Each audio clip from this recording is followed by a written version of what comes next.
Eu queria convidar o professor Milton, que é o nosso colega aqui do Mackenzie, que é um professor, consultor de acústica, doutor. Só um minuto aqui.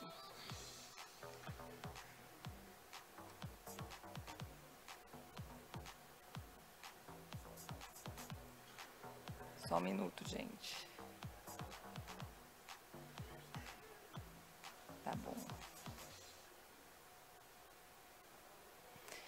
Ele é professor da Faculdade de Arquitetura e Urbanismo, possui graduação, ele é arquiteto urbanista, especializado em conforto ambiental pela Universidade Federal da Paraíba, mestrado pela Escola de Engenharia de São Carlos, doutorado em arquitetura e urbanismo pela USP.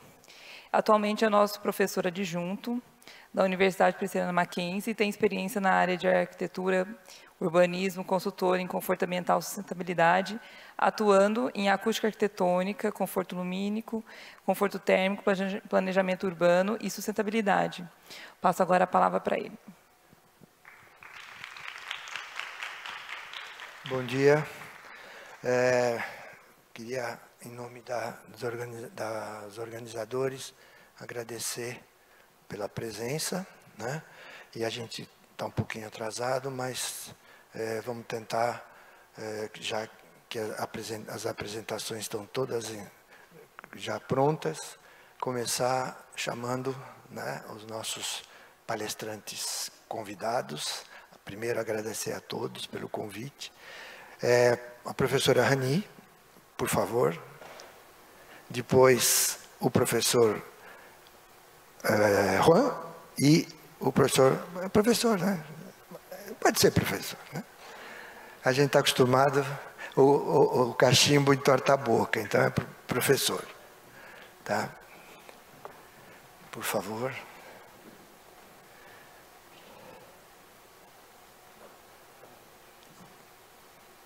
Escolhe. Eu acho que é melhor já dar início, né? Com a professora Rani. Ela está aqui. É o verdinho. É o pointer. Pronto. Bom, tem um breve currículo de todos eles. Professora Rani, como vocês estão vendo, né? Ela é professora doutora da Faculdade de Arquitetura e Urbanismo da Universidade de São Paulo, né, da FAUSP, do Laboratório de Conforto Ambiental e Eficiência Energética, coordenadora do Núcleo de Apoio à Pesquisa e Tecnologia da Arquitetura, do Urbanismo e do Design da USP e vice-coordenadora da Regional de São Paulo da Sociedade Brasileira de Acústica. Fique à vontade, professora. Alô? Testando. Obrigada, professor. Bom dia a todos. Deixa eu testar aqui. Tá. Então, eu vou falar um pouquinho sobre acústica urbana e estratégias para melhorar o ambiente sonoro nas cidades. Eu vou seguir esse sumário, vou falar uma breve introdução, vou falar um pouquinho sobre ruído urbano e saúde, conforto acústico, acústica urbana, legislações e normas técnicas, algumas estratégias de planejamento sonoro urbano, falar um pouquinho sobre paisagem sonora e fazer as considerações finais. Então, a gente sabe, né, que mais da metade da população mundial reside nas cidades, né, atualmente. De acordo com a ONU, até 2050 a gente vai ter 80% da população residindo nas cidades. De acordo com a OECD, até o final do século a gente vai ter 85% da população nas cidades, que é mais ou menos o que a gente já tem aqui no Brasil, né? Então a gente tem cidades, as cidades contribuíram e são vulneráveis para as mudanças climáticas, mas ao mesmo tempo é nas cidades que a gente tem que buscar soluções exatamente para as mudanças climáticas. Então a gente tem que repensar o planejamento urbano, né? Pensar que é multidisciplinar, precisa ser resiliente, precisa ser sustentável, precisa ser centrado no ser humano e a gente não pode deixar nunca de considerar os fatores ambientais. Então, assim, é sabido, né, que o ruído causa uma série de efeitos negativos na saúde e esses efeitos dependem principalmente do tempo de exposição a ruído e do nível desse ruído, né, do nível de pressão sonora desse ruído a que a gente pode estar exposto. Aqui alguns estudos. Aqui, por exemplo, uma publicação da Agência Ambiental Europeia falando que a poluição sonora é um problema muito importante, tanto para a saúde humana quanto para o meio ambiente. Aqui uma publicação da revista Lancet, de 2014, que diz que o ruído pode causar efeitos auditivos e não auditivos, né? Aqui estudos mostram que a exposição do ruído causa incômodo, perturba o sono, causa sonolência diurna, afeta os resultados dos pacientes e o desempenho da equipe nos hospitais, aumenta a ocorrência de hipertensão e doenças cardiovasculares, prejudica o desempenho cognitivo de crianças em idade escolar, ou seja, tudo ruim, né? Aqui outra publicação que comprova, né, que tem o desenvolvimento de pressão alta quando os níveis de ruído excedem nível de pressão sonora ponderada em ar de 50 dB durante a noite, risco de ataques cardíacos aumento de ataques cardíacos até 20% quando as pessoas estão expostas a níveis acima de 65 dB durante o dia. Então, ok, ruído urbano é um problema, a poluição sonora é um problema de saúde pública. Segundo a OMS, a poluição sonora é o segundo maior agente poluidor ambiental, só fica atrás da poluição do ar. E desde 1990, lá, um documento da OMS já dizia, né, já destacava a importância de se gerenciar e controlar o ruído urbano nos grandes centros. E de lá para cá, infelizmente, pouca coisa mudou aqui para a gente. Então, poluição sonora é um problema de saúde pública, ok, mas e o conforto, né? Então, obviamente, a gente não quer que ninguém fique doente, mas a gente quer um pouco mais. Então, obviamente, as questões de saúde precisam ser atendidas, mas a gente ainda quer mais, a gente quer buscar o conforto. A gente pode dizer, né, que todo mundo que trabalha com conforto trabalha um pouco com saúde, porque está tudo relacionado, né? Então, para facilitar o estudo de acústica, a gente subdividiu, né, a área de acústica em acústica urbana, ou acústica ambiental, e acústica arquitetônica. Dentro de acústica arquitetônica, a gente tem acústica de edificações e acústica de salas. Então, hoje a gente vai tratar do lado, a minha apresentação vai ser o lado de fora, acústica urbana ou ambiental. Então, se a gente pensar nas grandes cidades, a gente tem inúmeras fontes de ruído, né? Várias coisas influenciando para a qualidade sonora da cidade. Então, aqui só um exemplo de algumas fontes de ruído: indústrias, ruído rodoviário, ferroviário, aeroviário, atividades de lazer, obras e por aí vai. E a qualidade do ambiente sonoro, ela é o resultado, né, de zonas com vivacidade e de zonas com tranquilidade. Então, na verdade, a qualidade de um ambiente sonoro, ela não depende somente do silêncio. Geralmente a gente pensa, eu vou tratar, eu quero um ambiente silencioso. Não, né? Essa junção aí dos dois, num certo equilíbrio, que trazem essa qualidade aí. E um bom ambiente sonoro é um indicador de qualidade de vida. Então, a gente vê aqui duas condições diferentes de uma praia, duas condições diferentes de qualidade ambiental numa praia, né? Mas conforto acústico não é só medir níveis de ruído, reduzir níveis de ruído, acabar com o ruído da cidade, como eu falei. É muito mais, né? Então, isso é só um detalhe. E o conforto acústico é muito subjetivo, porque o que é confortável para mim não necessariamente é confortável para vocês. Então, essa percepção aí desse espaço urbano, desse ambiente urbano, do ambiente sonoro, por exemplo, é um processo complexo, um processo cognitivo complexo. E que depende de uma série de fatores. Eu listei aqui alguns: ambientais, sonoros, visuais, fisiológicos, né? Sociais e culturais. E aí, essa imagem só para provocar. Ok, é diferente para cada um. O que é confortável para mim pode não ser para vocês, mas isso eu acho que não deve ser confortável para ninguém, né? Nem para quem está dentro do carro ou para quem talvez esteja numa calçada, que a gente nem vê uma calçada, na verdade, nessa imagem. A mesma coisa aqui, não é, né? Não é uma situação de conforto. E eu não digo só conforto acústico, mas conforto ambiental em geral. Então, quando a gente pensa em avaliar o ruído, né, a gente precisa pensar o que a gente vai quantificar, como que a gente vai quantificar, o que vai ser medido, como vai ser medido, quais são as variáveis, como que a gente avalia. E o mais importante, que eu acho que não é só a avaliação, mas é como que a gente vai usar esses dados dessas avaliações como estratégias de projeto. pensando sempre que tem essa análise qualitativa e a análise quantitativa. Então, aqui eu listei algumas variáveis consideradas, tanto ambientais quanto subjetivas. Ambientais têm os níveis de pressão sonora, os diversos, né? Níveis equivalentes, níveis máximos, níveis mínimos, níveis estatísticos, ponderados, temperatura e velocidade do ar, umidade do ar. E subjetivas, só para ilustrar, coloquei percepção e preferência, que essas são mais difíceis, né? Da gente avaliar e até da gente buscar um alvo, né? Padrão, assim. Com relação à legislação e normas técnicas, infelizmente no Brasil a gente não tem uma política nacional de controle de ruído e nem de gerenciamento e de controle de ruído urbano. O que a gente tem é uma resolução do CONAMA, que é o Conselho Nacional do Meio Ambiente, que está relacionado ao IBAMA. E, na verdade, são duas resoluções. As duas abordam um pouco sobre poluição sonora. E uma delas chama duas normas técnicas, a 10.151 e a 10.152. E, na verdade, é um pequeno erro, porque está falando de externo, e a única norma que fala sobre externo é a 10.151, já que a ABNT e NBR 10.152 é para ambientes internos. Então, a norma aí que é a mais importante para a avaliação de ruído ambiental é a NBR 10.151.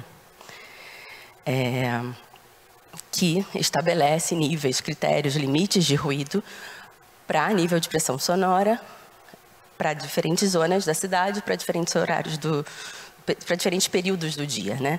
E define um procedimento de como vai medir esse ruído. Essa tabela vem na norma, acho que talvez todo mundo aqui já conheça. São 6 áreas diferentes com os valores diferentes para período diurno e para período noturno. E o que são esses períodos diurno e período noturno, né? Eles podem ser definidos pelas autoridades locais a partir dos hábitos da população local. Mas a noite deve ser entre 22 horas, 10 da noite e 7 da manhã, e o diurno entre 7 da manhã e 10 da noite, a não ser quando o dia seguinte é um domingo ou um feriado, que o horário pode ir até às 9 da manhã. Mas essa norma, a 10.151, ela não se aplica para medições de níveis de pressão sonora gerados por sistemas de transporte. Então, aí entra, né, o tráfego rodoviário, ferroviário, aeroviário, aquaviário. E nas grandes cidades, a maior fonte poluidora ambiental é o ruído de tráfego urbano, né?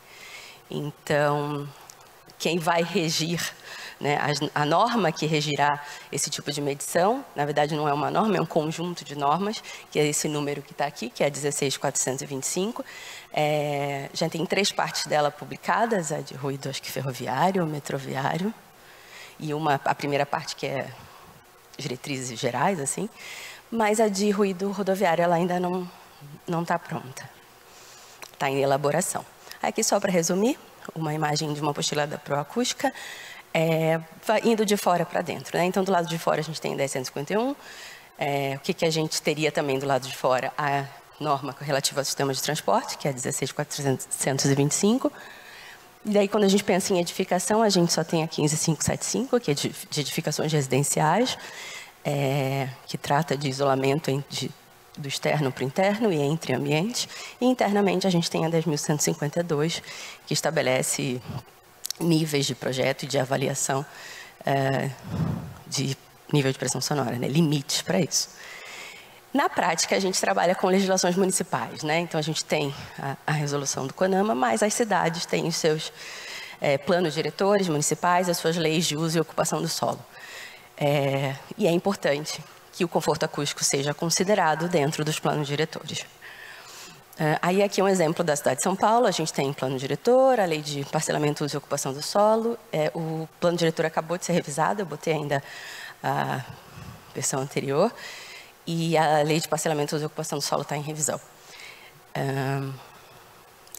A lei de parcelamento, uso e ocupação do solo define quais são as zonas da cidade, ok? Tem essa imagem aí que eu coloquei à direita.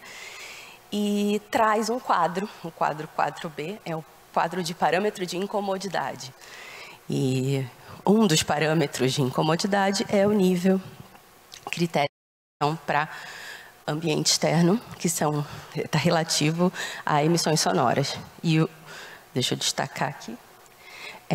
Divide o período, o dia inteiro em 3 períodos, né? Então tem de 7 da manhã às 7 da noite, 7 da noite às 7 da manhã, não, 7 da noite às 22 horas da noite e 22 às 7 da manhã.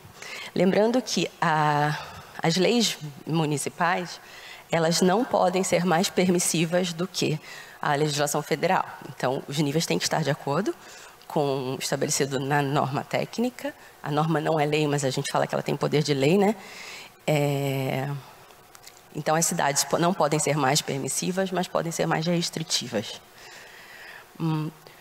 Uma coisa interessante que a gente tem em São Paulo, né, é que a cidade possui uma base cartográfica georreferenciada. A gente tem o GeoSampa com todas as bases e todas as informações da cidade. Isso ajuda muito a gente quando a gente trabalha, né, com a cidade. A gente sabe que essa não é a realidade do Brasil, que a gente não tem isso. Em todas as nossas cidades a gente não tem, né? Então aqui um exemplo de uma zona na região de São Paulo, na cidade de São Paulo. Daí ali tem várias cores, né? 2, 3 cores nessa imagem, de zonas distintas. Se a gente pegar a cor cinza, a gente consegue ver que não dá para ver, porque ficou muito pequeno, né? Mas o cinza é a zona mista. Daí a gente consegue ir lá no quadro B da Lei de Parcelamento, Uso e Ocupação do Solo e ver qual é o nível aceitável, né? Máximo. Daí a gente chega lá para a zona mista, que é esse ZM, então tem 60, 55 ou 50. Ok, o zoneamento ele é muito importante, essa definição de parâmetros ela é essencial, mas tem um problema, que o ruído ele não sabe que ele vai mudar de zona. A gente fala que o som, ele não sabe que vai atravessar a rua. Então, às vezes, de um lado da calçada é uma zona e do outro lado, do lado de uma rua, né? É uma zona e do outro é outra, e o ruído não sabe que ele tem que reduzir, né? Ou caso aumentar, ele geralmente reduzir, ele não sabe. Então, isso é um problema. Então, talvez houvesse que pensar em termos de zonas de transição, o que seria uma dificuldade, a gente sabe, mas seria a realidade, né? Então, só para jogar aí a dúvida, né? E como que a gente trata a acústica urbana? Geralmente a gente lê por aí sobre estratégias de mitigação de ruído urbano. Eu não gosto desse termo porque a gente não consegue nunca mitigar o ruído urbano, porque o ruído urbano ele sempre vai existir. Então, como que a gente aborda, né? Eu prefiro dizer que tem estratégias ou tecnologias ou técnicas para reduzir ou controlar esse ruído urbano. Ou melhor ainda, estratégias de planejamento sonoro urbano. E esse planejamento sonoro urbano, ele pode ser pensado em diferentes escalas. Então, a gente pode pensar desde a calçada, um pedestre ali na microescala, até a escala de um bairro e, por último, a escala da própria cidade, né? Em acústica, a gente precisa sempre pensar em 3 componentes: fonte sonora, caminho de transmissão, trajetória de transmissão, de propagação, e o receptor. E isso vai influenciar em todas as estratégias de planejamento sonoro urbano. Mas em acústica a gente tem uma outra dificuldade, que em acústica tudo depende da frequência. Então, qualquer estratégia há que ser pensada em como é a fonte, como é o ruído, qual é a frequência sonora e qual vai ser o tratamento, a estratégia que eu vou aplicar. Então, podemos precisar de estratégias diferentes para sons, né? Para espectros sonoros diferentes. Isso complica um pouquinho a nossa vida, mas é o que existe, é fato, a gente não pode deixar de considerar isso. Então, como eu mostrei, né, os 3 componentes anteriores, fonte, caminho e receptor, quando a gente pensa em métodos para controlar ou reduzir o ruído, a gente também pode associar esses métodos à fonte, ao caminho e ao receptor, né? Então, a prioridade deve ser sempre tentar reduzir a emissão sonora na fonte, né? Quem está fazendo barulho, opa, faz silêncio, vamos diminuir. A segunda prioridade é no caminho, né? Tentar botar alguma coisa no caminho que dificulte o som gerado, né? O ruído gerado na fonte até chegar ao receptor. E a última opção, que a gente não quer ter que chegar nela, é tratar o receptor. Porque se a gente pensar em cidade, quem é esse receptor? Esse receptor pode ser um pedestre andando na rua, mas esse receptor também, né? Pode ser a nossa casa, a nossa janela, nosso apartamento. E a gente não quer ter que trocar uma janela, a gente não quer ter que proteger nosso ouvido, a gente quer que a cidade colabore para a gente poder viver realmente a cidade, né? Então, pensando em planejamento sonoro urbano, a primeira ferramenta e a mais importante atualmente é o mapeamento de ruído, que seria um diagnóstico, né, da situação do ruído na cidade. Eu não vou entrar no assunto que o Juan vai falar daqui a pouco, aqui só para ilustrar o mapa de ruído da cidade universitária. E aí, uma vez que esse diagnóstico existe, que o mapa fornece esse diagnóstico, a gente pode pensar em planos de ação, em planos de prevenção de ruído. Mas para a gente ter esses planos, a gente precisa conhecer o ruído da nossa cidade. E aqui só um exemplo de Paris. De 2015 a 2020, tinha um plano de prevenção de ruído ambiental. E aí, outro dia eu fui ver como é que está o plano de prevenção atualmente, né? Não é mais plano de prevenção, pelo menos eu não encontrei. Agora mudou para plano de melhoria do ambiente sonoro. Eu achei isso muito interessante. Então, até 2021 era prevenção, agora não, já preveniu, vamos melhorar. Então, até 2026 seria um plano de melhoria.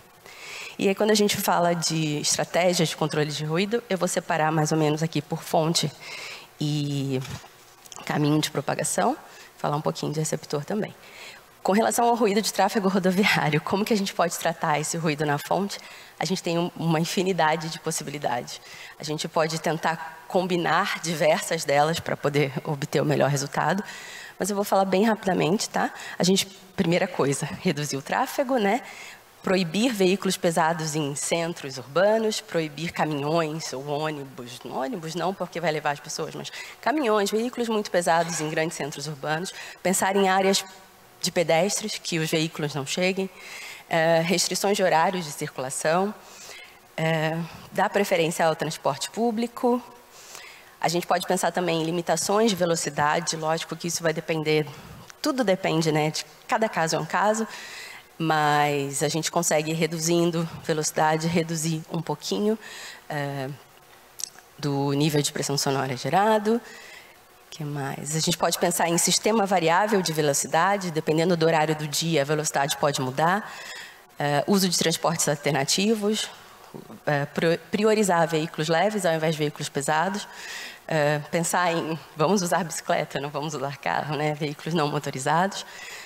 Pensar em inspeção veicular, para ver se está emitindo níveis muito elevados, renovação da frota de ônibus, uso de ônibus de trânsito rápido, os BRTs, substituição de veículos de combustão por veículos elétricos, atuação nas rodovias. A gente tem asfaltos que absorvem o som, a gente tem asfaltos porosos, asfaltos com amortecimento sonoro, pensar nisso também. Pensar em semáforos inteligentes ou fluxo verde, que não tenha tanto sinal, usar pneus de baixa emissão sonora.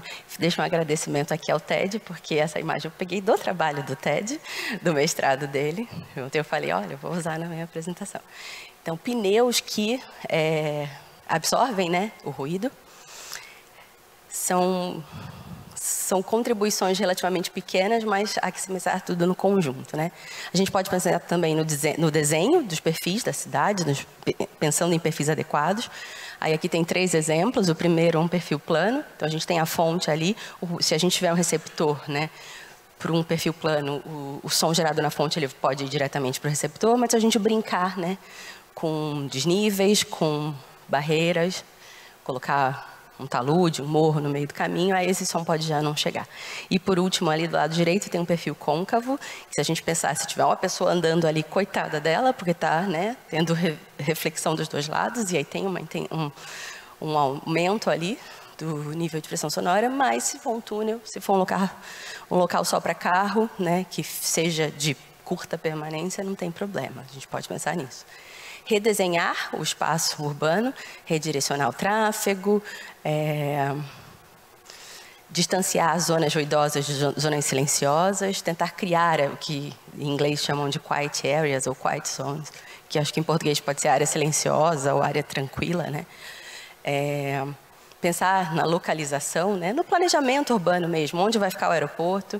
Geralmente o aeroporto ele fica afastado da cidade, mas a cidade vai lá e cresce, vai para perto do aeroporto. E tentar evitar isso, pensar na morfologia urbana, pensar em tetos e fachadas verdes, para tentar, né, diminuir um pouco essa reflexão urbana nas construções.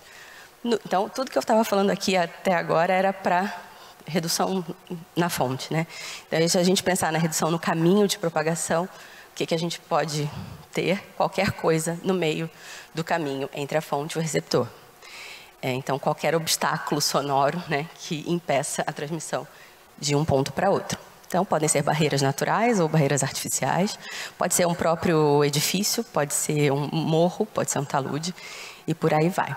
Então, aqui tem um slide com diversas barreiras acústicas, a gente tem geometrias diferentes, materiais diferentes, com recheio que absorva o som, e podemos projetar e pensar, né, qual é ideal para cada caso. E aí uma indagação, né? Vegetação. Vegetação isola o ruído. Infelizmente, a gente tem a noção errônea de que vegetação pode isolar o ruído. Na verdade, vegetação não isola o ruído. Então, não adianta a gente colocar uma árvorezinha para fazer com que o ruído da rua não chegue na nossa janela, porque ele vai chegar, tá? Mas sim, vegetação poderia atenuar o ruído? Poderia. Se essa vegetação ela for densa, muito extensa e alta. Eu costumo falar que se a gente vê uma floresta, aí a gente consegue atenuar o ruído, né? Então, se a gente pensar, esse cinturão verde, ele pode funcionar como uma barreira acústica, mas uma barreira acústica vazada. Então, o som vai passar, né? E alguns fatores que influenciam, né, nessa atenuação. A primeira coisa é a distância, porque vai ter a atenuação do ruído não somente com os obstáculos que seriam essa vegetação, essas árvores, né? Mas a distância de propagação. Então, quanto maior a distância, maior vai ser essa atenuação. E outros como não só a largura do cinturão, mas a altura do cinturão, a localização, onde é que está mais próximo à fonte, está mais próximo ao receptor, está no meio do caminho. E a configuração do plantio, como é que esse plantio se comporta ao longo do ano, como é que faz para poder tentar, como posso dizer, compor, né, vegetação mais baixa, vegetação média, vegetação mais alta. Lembrando que não isola praticamente nada. Eu costumo... Tem uma referência, né, que diz que para reduzir 1 dB a gente precisa de uma largura de 10 metros. Então, é um mito de que vegetação isola ruído, né? Eu já falei de perfil, né? Perfil urbano, mas aqui só para ilustrar que a gente pode juntar, né, barreiras acústicas com rebaixamento de vias, que é essa última opção aí. Então, a casa acaba ficando um pouquinho mais protegida do ruído de uma via. Então, tem um rebaixamento, na verdade, não é um rebaixamento, né? É uma elevação, mas um pouco rebaixada, com uma barreira também. Aí, aqui é um exemplo interessante nos Estados Unidos.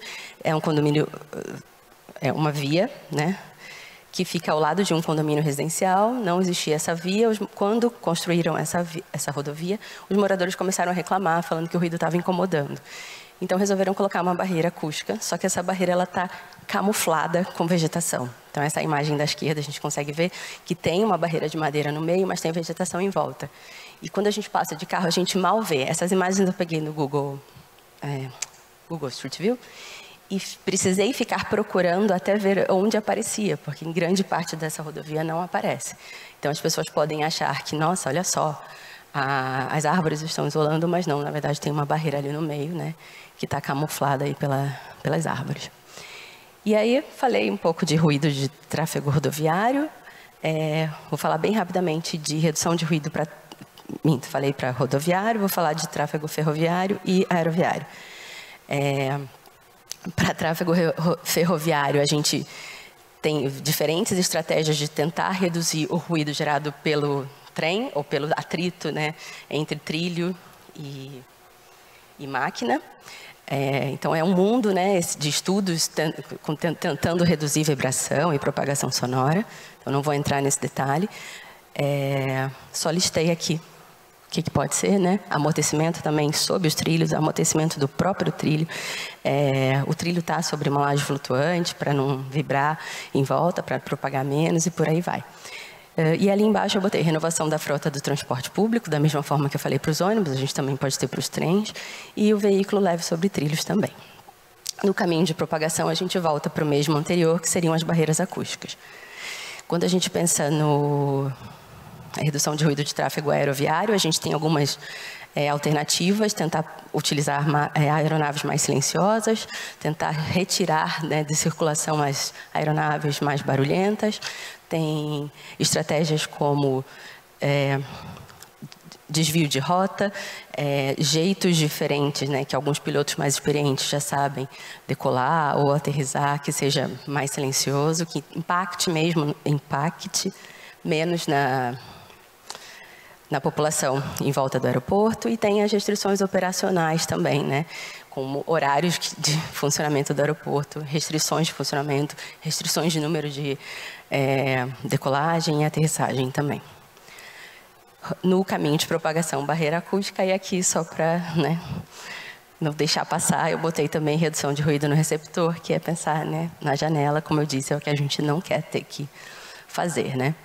E aí, ok, falei de métodos objetivos de redução, né, de ruído, redução ou controle de ruído urbano, mas a gente tem alguns métodos algumas estratégias um pouquinho mais amplas e de abordagens um pouco mais holísticas, a gente pode dizer. Então, a gente pode também pensar que a cidade, como eu falei, a cidade é ruidosa, tem o ruído da cidade, como é que eu posso fazer para esse ruído, ou esse som que tem na cidade, ele ser uma estratégia de projeto? Então, aí entra o conceito de paisagem sonora, né? A abordagem que considera que o ruído ele não precisa ser totalmente eliminado, ele não é um vilão que tem que ser eliminado, mas que ele pode ser um recurso. Mas estratégias de paisagem sonora consideram também redução de níveis sonoros.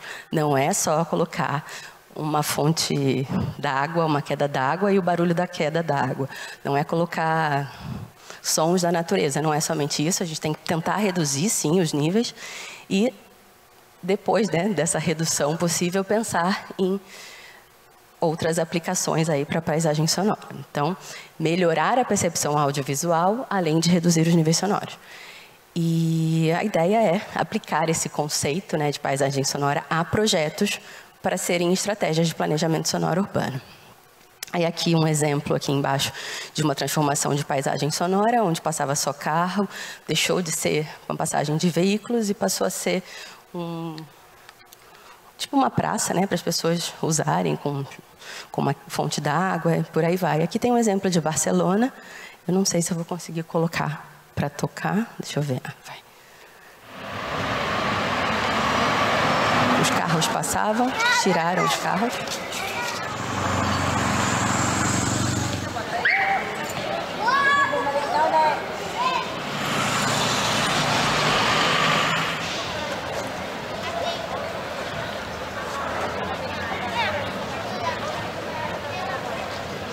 Mudou a cara, né? Mudou o som. Assim, a gente ainda vai, se a gente pegar um sonômetro e medir, a gente ainda vai ter lá um nível considerável sendo medido por causa do uso das pessoas e tudo. Mas a qualidade desse ambiente mudou completamente, né? Aí aqui alguns exemplos de trabalhos que eu orientei. Aqui foi publicado na revista Acústica e Vibrações, a avaliação sonora de espaços urbanos na área central de São Paulo, o caso da Avenida Ipiranga. Aqui foram medições que a professora Alessandra a gente fez durante a pandemia, no centro de São Paulo. A gente tinha medições anteriores à pandemia, durante a pandemia a gente foi, vamos lá medir no centro de São Paulo para ver o que muda. Também está publicado na revista Acústica e Vibrações.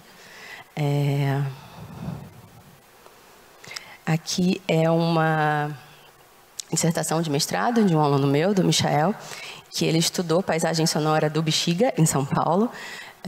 Fez um mapeamento de ruído ambiental, fez uma análise psicofísica e fez uma análise da paisagem sonora. É um trabalho muito bacana, porque juntou, né, toda essa análise da paisagem sonora. Então, aqui tem um mapa do Bexiga, com 3 grandes pontos, né, de ruído ali no bairro, que é a Praça Dom Orione, a Igreja Queropita e a Escadaria do Bexiga. Ele fez uma caminhada sonora, fez medições, foram mais de 20 pontos para poder fazer o mapeamento do bairro. Aqui são alguns resultados de um dos pontos de medição. Ele fez medição sem eventos e medição com eventos, com a festa da Queropita acontecendo, com jazz tocando na escadaria do Bexiga. E a ideia era também medir com o ensaio da Vai Vai, mas a Vai Vai não está mais ensaiando lá, então não entrou aí. E daí ele comparou os resultados medidos com o que a Lei de Parcelamento, Uso e Ocupação do Solo de São Paulo define, né, como limite máximo. E ali, em vermelhinho, é o que ficou acima e em verde é o que ficou abaixo. Então, é interessante mostrar isso, né? Então, ficou tudo acima dos 55 dB, que foi o limite que ele colocou ali. E por que usou 55? Porque pega 3 zonas especiais de interesse social, a 1, 3 e a 5. Uma delas, a zona 3, fala que o limite máximo é 55.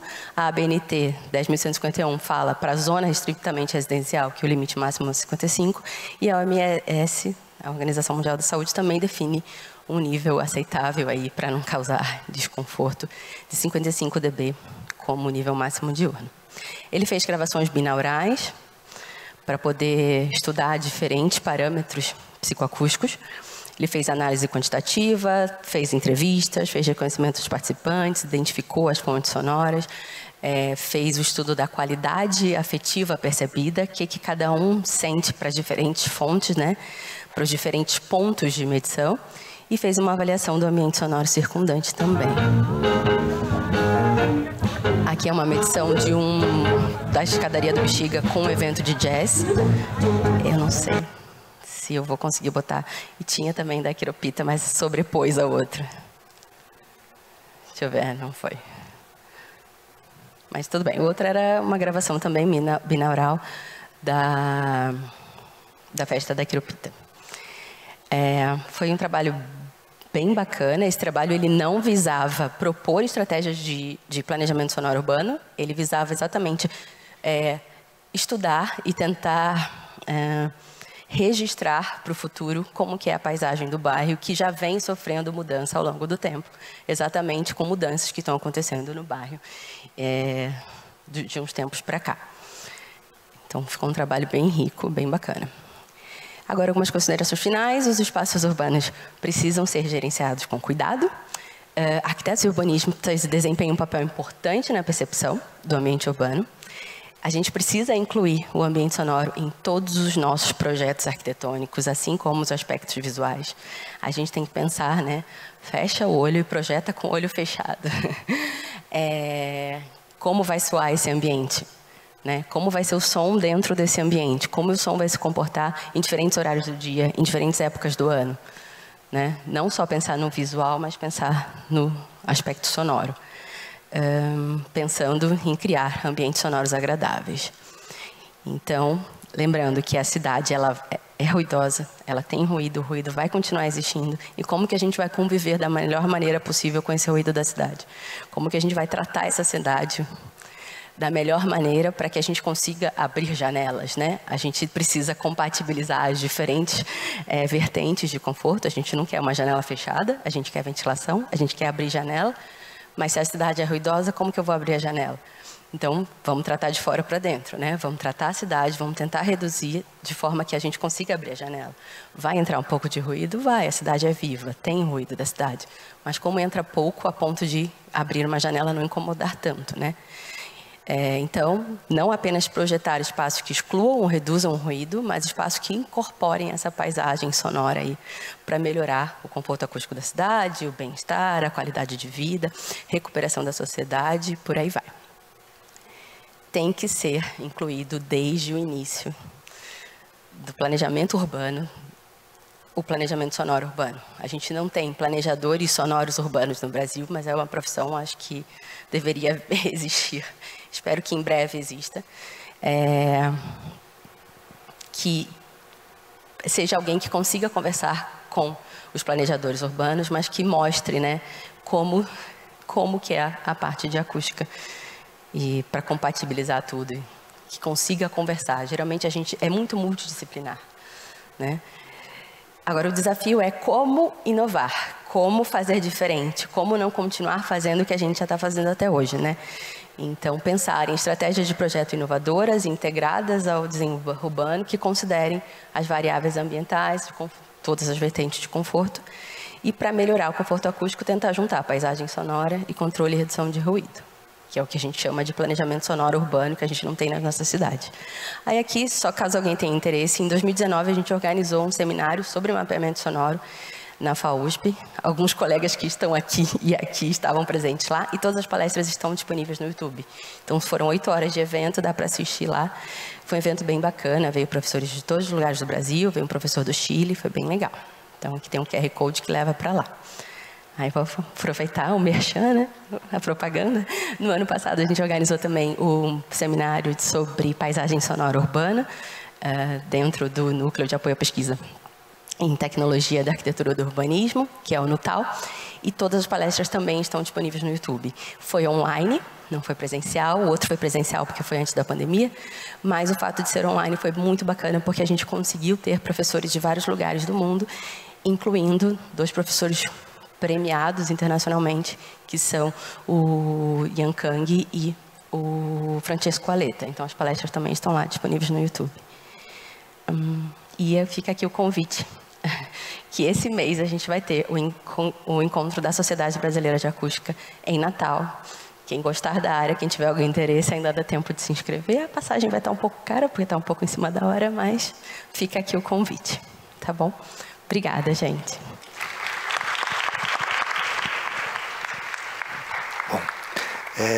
Agora eu chamaria o engenheiro Juan Frias. Eu tenho aqui um breve currículo dele, fiz uma colinha aqui.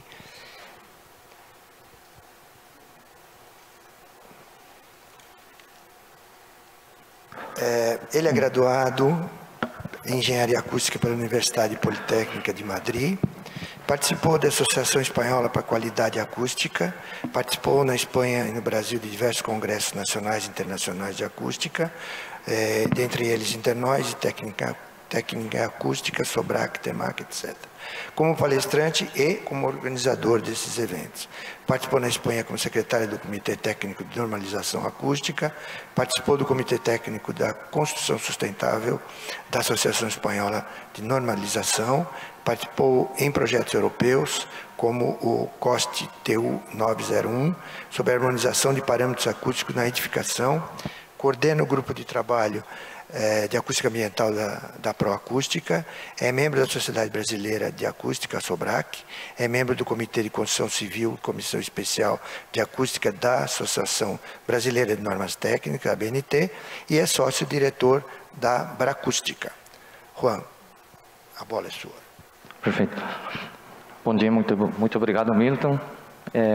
Agradecer a todos vocês a presença, a professora Lloyd, professor Milton, a Mackenzie pelo convite, aqui os meus companheiros palestrantes também. E como a Rani já adiantou, eu vou falar sobre mapeamento de ruído. Tem algumas coisas que não vou repetir, né, em relação a vocês já viram como a Rani falou, né, da importância, né, de como o ruído é um agente poluidor, né, que provoca, além de desconforto, várias doenças, né, como tem aqui, e ela explicou bem que falou em relação aos tratamentos, né, tratando o ruído como se fosse uma doença humana da saúde, como ela já apresenta os diferentes tratamentos que temos, né, para resolver essa doença do ruído, e eu vou falar sobre o que ela falou, que é o diagnóstico, né, como vamos conseguir saber se nossa cidade realmente ela está doente de ruído, né? Então, vocês poderão perceber como todas essas tratamentos, né, todas essas medidas mitigadoras para a redução de ruído que ela apresentou, vocês podem ter imaginado que são tremendamente complexas, muitas vezes, de implantar numa cidade, e tremendamente caras, né, como para implantar elas à toa, sem ter aquele diagnóstico prévio do que eu vou falar. Assim, fazendo um pouco uma retrospectiva na história, né, desse mapa de ruído, a Prefeitura de São Paulo publicou uma lei em 2016, né, que obrigava, né, a Prefeitura, a mesma cidade, a ter um mapa de ruído e dava um prazo de 7 anos para a realização do mesmo, né, um mapa de ruído da cidade de São Paulo completa. E nesse momento, né, a Proacústica também em paralelo, né, eu sou, assim, pelo que eu estou falando aqui, é porque eu sou coordenador do grupo da Comissão de Acústica Ambiental da Associação Brasileira da Qualidade Acústica, né, a Proacústica, e também coordenador do grupo de trabalho do mapa de ruído. Então, a associação, né, tem uma associação de empresas que trabalham com acústica e são associações sem fins lucrativos e tem como objetivo melhorar a qualidade acústica no Brasil. Então, vendo, também tendo como espelho a países de fora, né, onde já a realização de mapas de ruído urbano é uma coisa bem comum e bem tradicional, a gente sempre apostou por tentar aqui implantar também essa cultura do mapeamento de ruído urbano nas cidades brasileiras. Então, a gente fez um trabalho intenso assim de ir atrás da Prefeitura de São Paulo, principalmente porque a associação, mesmo sendo nacional, está sediada aqui em São Paulo. Fomos atrás de ser uma cidade também referência do país, né? Como vocês sabem, é o que São Paulo faz, muitas vezes imitado, copiado por outras cidades, né? Por ser uma cidade de vanguarda, a maior do país. Então, a gente decidiu ir atrás, né? Decidiu fazer esse ênfase, né, com o poder público para desenvolver legislações, né, que instassem a fazer esses mapeamentos de ruído urbano, né? Então, participamos em muitas reuniões com a prefeitura criou um grupo de trabalho, ao mesmo tempo dentro da associação se criou o Comitê de Acústica Ambiental e um GT de mapeamento de ruído com 15 empresas participantes, mais de 20 especialistas, que fomos a acompanhar, né, esse desenvolvimento, né? Ainda não sabíamos muito bem como dos mapeamentos de ruído no Brasil. Então, acontece que em 2016 a Prefeitura de São Paulo publicou uma lei, né, para realizar o mapa de ruído da cidade, dando um prazo de 7 anos. 2 anos depois, foi na data do INAD, né, que é o Dia Internacional de Conscientização sobre o Ruído, a Prefeitura também informou, publicou um decreto que regulamentava essa lei, né? Então, já tínhamos todas as ferramentas, só que depois disso aconteceram poucas coisas, né? A Prefeitura não deu sequência e esses 7 anos se esgotaram, acho que foi em julho desse ano, acho que faz 3 meses, né? Então, recentemente, a Prefeitura adiou essa realização do mapa de ruído para 2029.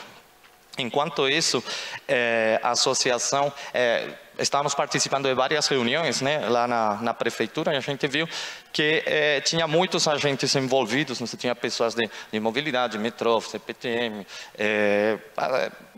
todos os agentes que vocês possam imaginar, mas não tinha, sei lá, não tinha como se fosse uma coordenação, né? Cada um falava da sua área, do que poderia oferecer, ou do que poderia, os dados que poderia dar, mas não tinha alguém que coordenasse, que pegasse toda essa coordenação para levar para frente esse mapa de ruído da cidade. Então, o que a associação pensou foi, como falamos na Espanha, correr o toro por los cuernos, né, que é assegurar o toro pelo chifre, né, que você sabe que na Espanha a gente corre na frente dos toros, mas segurar o toro pelo chifre no lugar de correr na frente dele, pegar o problema e enfrentar ele, né? Então, a gente resolveu, vamos fazer uns mapas de ruído piloto, a gente a tomar na cabeça, vamos ver quais que são as dores realmente de uma pessoa que começa a fazer um mapa de ruído de uma cidade de zero, para ver quais que são as dificuldades, os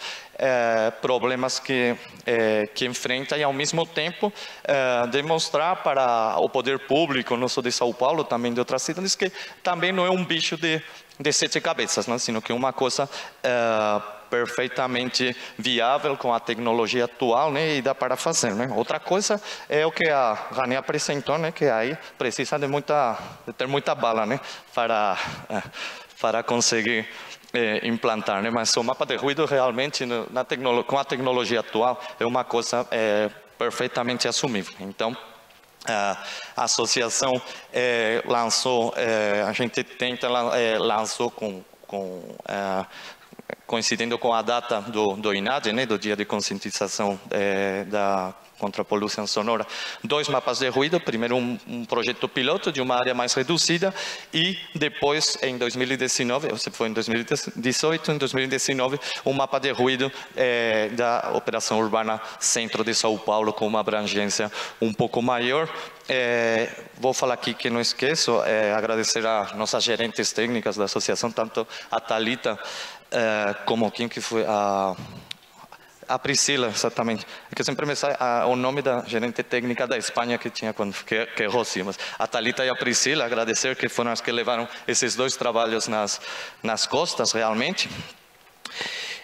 Aqui temos a imagem do mapa piloto dia, que foi aí nessa área entre a Avenida 9 de Julho, Paulista, Avenida Brasil e 23 de Maio, né? Que aí vemos que os cores representam os níveis sonoros, tanto durante o período do dia como à noite. E aqui temos o mapa que foi de 2019, da Operação Urbana Centro também, que temos o mapa durante o dia, o mapa de ruído durante o dia, e o mapa de ruído durante o horário noturno. Aqui temos um 3D desse mapa de ruído da Operação Urbana Centro. E vemos como o mapa de ruído sempre é a base para o dimensionamento, a implantação dessas medidas mitigadoras. Aqui, por exemplo, está simulado qual que seria o impacto acústico sobre as edificações próximas ao Minhocão se a gente interditasse o tráfego do Minhocão, proibisse o tráfego de veículos. Vemos como teríamos uma redução importante. Então, todas essas medidas mitigadoras que a Rani falou, elas não são implantadas assim, sem critério nenhum, chutando, né, por achômetro, né, achismo, né. Então é todo fruto de um trabalho que precisa de um cálculo, de um dimensionamento, porque principalmente são coisas caras e que envolvem bastante trabalho.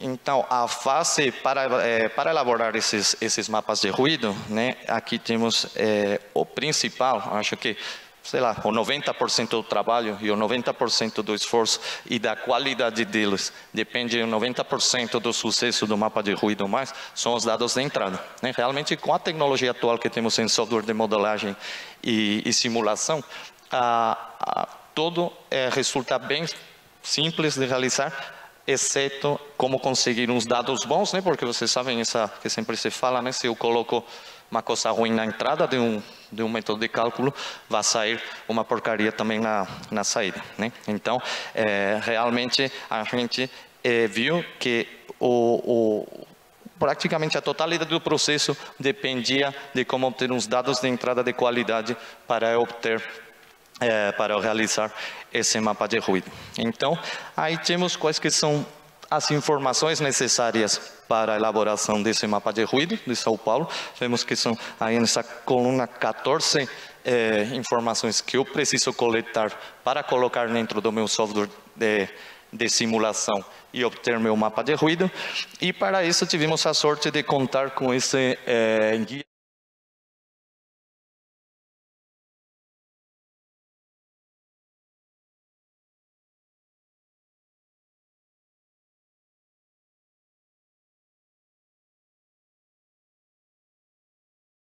Certo, né? E evitar bastante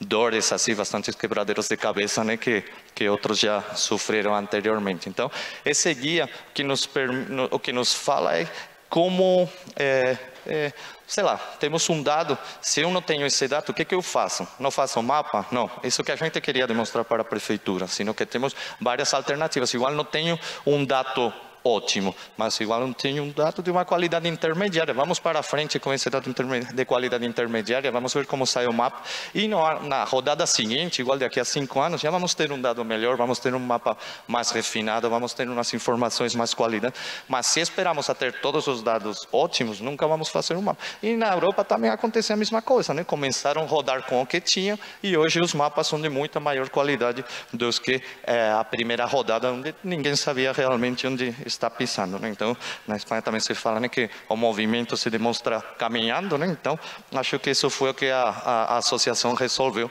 para ver o que realmente estávamos enfrentando, né? Então, a primeira coisa que a gente passou a ver é o modelo de cálculo para o tráfego rodado, né? Para as ruas, as avenidas, né? Que é a principal fonte de ruído que afeta a maioria da população de uma cidade. Então, não sei se vocês sabem, mas existem vários métodos de cálculo para o tráfego rodoviário, né? O primeiro aqui, que é o... desculpa, tem como voltar atrás? O quê? Aqui volta. Beleza. Não, aqui é isso, desculpa. Tem vários métodos, né? Porque antes de ter uma política comum da União Europeia, cada país, os países assim mais avançados em temas de acústica, desenvolveram seu próprio método. Então, aí podem ver nessa tabela que os dois últimos métodos são franceses, são da França, o segundo é alemão, e o primeiro é um método comum, mais moderno da União Europeia, né, que fez a Comissão Europeia para Ruído Ambiental. Então, a gente foi a ver qual que desses métodos de cálculo íamos usar. Para isso, fizemos um estudo, uma pesquisa dentro da Proacústica, onde foram medidos vários pontos de diferentes ruas, contados os veículos, e fomos ver qual de todos esses métodos batia melhor com as medições reais realizadas, em função do número de veículos, etc. Então, vimos que para o Brasil, porque todos esses métodos são realizados para a realidade europeia. Então, uma dúvida nossa foi, será que no Brasil esses métodos servem, ou será que para nós igual o método alemão, que é mais antigo, encaixa melhor que o método nossos, que é mais moderno? Mas o que a gente viu que o método nossos, que é o método comum da União Europeia, era o que melhor correlacionava com as medições de campo que a gente fez do ruído em vários pontos da cidade. Em relação a fontes de ruído, que fontes de ruído vamos considerar? Porque os mapas de ruído da Europa, a política de mapas de ruído da Europa obriga a considerar o tráfego rodado, né, as ruas, as avenidas, os carros, né, os veículos rodados, as ferrovias, aeroportos, né, aeronaves e indústria, né? A gente viu que a imensa maioria da população afetada por ruído dentro da cidade é pelo ruído de tráfego. Tem uma parte muito menor que é o ruído ferroviário, e a parte de aeroportos e indústria, mesmo, ou atividades, mesmo sendo uns ruídos que na média fazem bastante repercussão, na hora de número de pessoas afetadas não são muitos. Então, para a gente ia dar muito trabalho de modelar aeroportos, modelar indústria, tal, porque está muito espalhado dentro de São Paulo, para pouco retorno. Então, a gente resolveu fazer nosso mapeamento de ruído só com as ruas, avenidas e as ferrovias que tem dentro da cidade. Essa foi nossa decisão. Em relação ao horário, na Europa se considera dia, tarde e noite, porque em alguns países ou cidades da Europa, o horário vespertino, que é depois do horário de pico de trabalho, tem um nível sonoro um pouco inferior ao do dia, mas é superior ao da noite e inferior ao do dia durante o horário comercial, né? Mas a gente considerou que isso em São Paulo não é uma realidade, então adotamos os horários da NBR 151, que é simplesmente horário de dia até as 10 da noite e horário de noite das 10 às 7. Para o fluxo de veículos, né, a gente tem que, porque os mapas de ruído não se fazem com medições, né? Seria impossível medir, inviável medir o ruído de todas as ruas que temos na cidade, sino que a gente faz uma modelagem, coloca os dados e depois calibra, vê se com medições o que a gente está simulando bate com a realidade, né? Então, precisamos conhecer qual que é o fluxo de veículos que temos pelas ruas. Então, tínhamos uma fonte de dados que era da CET e que tinha os veículos, a contagem por algumas ruas que passavam cada 24 horas. Então, que nos fala esse guia de boas práticas da União Europeia? Nos fala, se você não tem separado o número de veículos por dia e noite, você vai dividir como que os 70% dos veículos vão passar durante o dia, ou 20% pela tarde e o 10% pela noite. Então, o ideal seria você ter isso separado em dia, tarde e noite, mas já que a gente não tem, o que fazemos? Não fazemos um mapa? Não, o guia te dá uma solução, né? Inclusive te fala qual que é a incerteza que você vai ter aplicando essa solução, para você conseguir continuar no desenvolvimento do mapa. A pavimentação também, o tipo de pavimento que tem as ruas incide no ruído, né? Quanto mais lisinha seja a superfície, vai ser menos barulhenta. Então a gente aplicou uma inspeção visual nas diferentes ruas, com Google Maps, visitas, etc., para classificar as ruas em 4 tipos em função do tipo de pavimento, que são essas que aparecem aí na tabela branca aqui da direita. Composição do tráfego, também a gente fez uma contagem durante as medições de ruído para contar os 4 tipos de veículos que aparecem no método Gnossos de cálculo de ruído rodoviário, né? Então são veículos leves, pesados, médios, pesados e veículos de 2 rodas ou motocicletas. Então a gente, além do número de veículos, foi categorizando eles em essas 4 classes.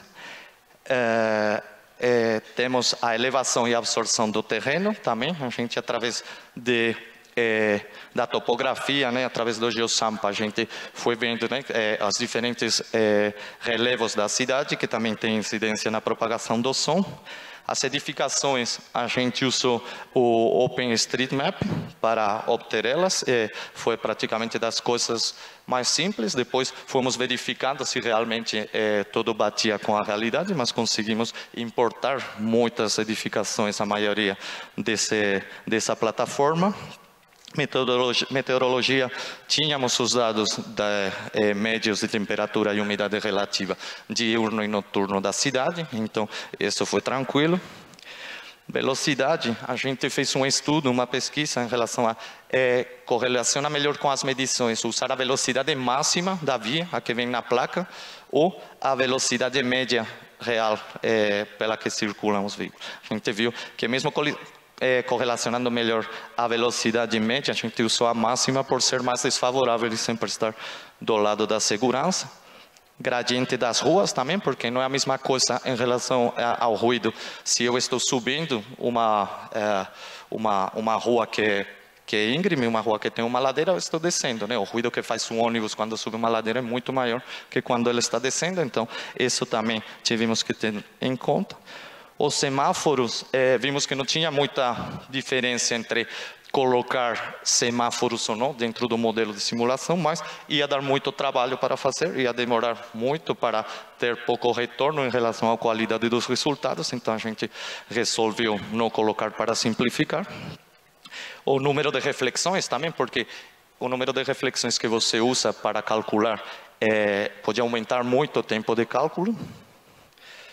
E o mais difícil que tínhamos até agora, que não apareceu aqui, que seria o número de pessoas expostas, que foi a principal limitação que temos, que foi como que eu distribuo as pessoas dentro das edificações residenciais para falar, nesse bairro, nessa rua eu tenho 500 pessoas expostas a mais de tantos níveis de decibéis de ruído, então vale a pena implantar uma ação corretora, uma medida mitigadora, investir dinheiro nisso para melhorar a qualidade de vida dessas pessoas. Então, aí acredito que o IBGE deve ter bastantes informações, mas a gente não soube como fazer para contar uma coisa particular. Na primeira rodada de mapas de ruído, a cidade de Barcelona tive 4 vezes mais em porcentagem, mais população afetada que Madrid, quando são 2 cidades que podem ser bem equivalentes em relação a isso. Todo mundo fala, como que Barcelona tem 4 vezes mais de população afetada pelo ruído de Madrid? Não é tudo isso. E foi porque em Barcelona colocou toda a população de todos os edifícios na fachada mais exposta, enquanto que Madrid dividiu nas 4 fachadas que tem um edifício. Então, só por isso, só por esse erro assim absurdo, né, na hora de imputar os dados, tive uns resultados totalmente distorcidos entre um e outro. Então, para vocês verem a importância que tem essa parte de ter uns dados, de saber usar esses dados de entrada e ter uns dados de qualidade. Depois, uma vez que você coloca esses dados e simula, você vai você vai a calibrar, né? Para isso realizamos as empresas que colaboraram, que foram várias empresas, realizaram mapas, medições em vários pontos da cidade para fazer bater com os resultados do mapa. Aí temos as da Operação Urbana Centro. E simplesmente isso, muitas graças, obrigado a todos vocês pela atenção. E vou passar a palavra para o Marcos.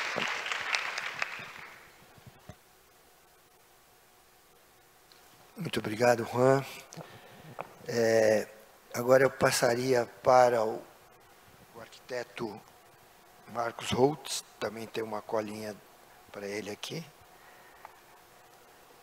que é...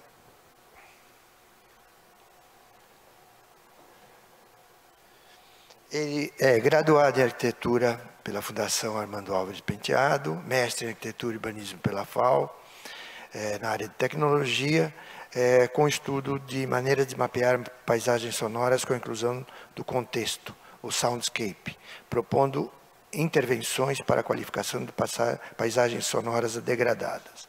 Coordenou o Comitê de Acústica Ambiental da Proacústica, de 2015 a 2018, participando de conferências municipais realizadas pela Associação Proacústica e pelo vereador André Matarazzo, onde resultou na Lei do Mapa de Ruído de São Paulo e de diversas ações urbanas para a conscientização dos problemas decorrentes do ruído. Participa na elaboração das normas de acústica em discussão na BNT e na ISO, referentes à acústica de edifícios e ambiental. É vice-presidente das atividades técnicas da Proacústica, sócio-diretor da Harmonia e vai apresentar neste painel a palestra de acústica em habitações. Por favor. Obrigado, Milton. Oi. Que susto, né? Obrigado, Milton, pela apresentação. Obrigado à presença de todos. Queria agradecer especialmente a organização do evento, a Lloyd, pelo evento incrível. É meu primeiro ENCAC, então sou calouro, né, no ENCAC. E coffee breaks com esfirras, que muita gente do Brasil inteiro, esfirra é uma das especialidades de São Paulo. Uma esfirra perfeita, molhadinha, está de parabéns aí a organização. E esse auditório maravilhoso aqui, espaçoso, que a gente tem uma estrutura de multimídia muito bem preparada. Então, queria dar os parabéns para a organização e agradecer o convite de estar aqui com vocês. E quando vai falar de habitação, né, é estranho, uma caverna.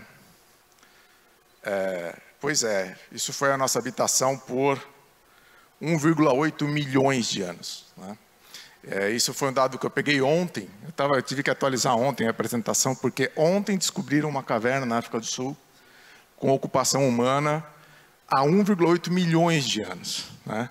Então, quanto tempo a gente ficou morando em cavernas?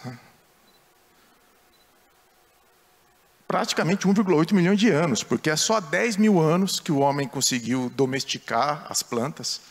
Segundo Yuri Harari, que escreveu aquele livro Sapiens, não é o homem que domesticou as plantas é que nos domesticaram, né?